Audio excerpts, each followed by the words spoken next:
镜头换来看镜花城案件进展，北检是追查这金流发觉关政治现金，和民众党党主席挂问题的人，哪像嘛是有包含家人市的市长谢国良，今日是传唤这谢国良作证，也若是目前去放羁押，期限已经要满的被告，台北市的市议员应晓薇，检方是申请延长羁押。台北市的电影今日再去开庭。另外，当日检方是申请扣押镜花城土地，法院是核准，不过这负责的公司是提起控告。台北市的市长周万安就表示，这法院无改变裁决进程，未予因时间。车门慢慢开开，为车顶落来就是家人市长谢国良，疑似雄雄出现伫廉政署。今天想要什么事情来廉政署？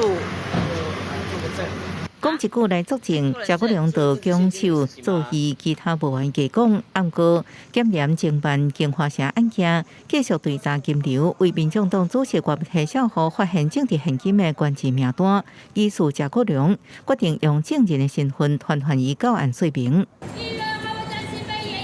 检出警备车公安在押，被告台北市机关应晓薇，互法院提审到庭，特别羁押期满，经过检方申请延押。台北电影早起10:50开庭。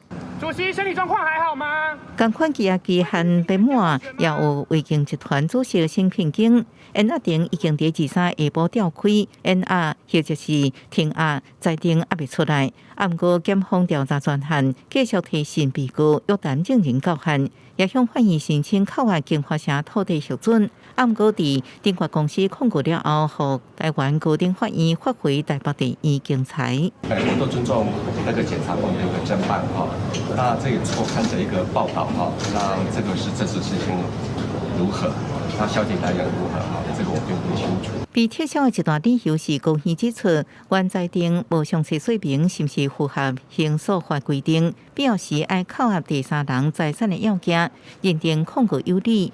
不过台北市长周万安表示，即马就是无被时间抗验。记者综合报道。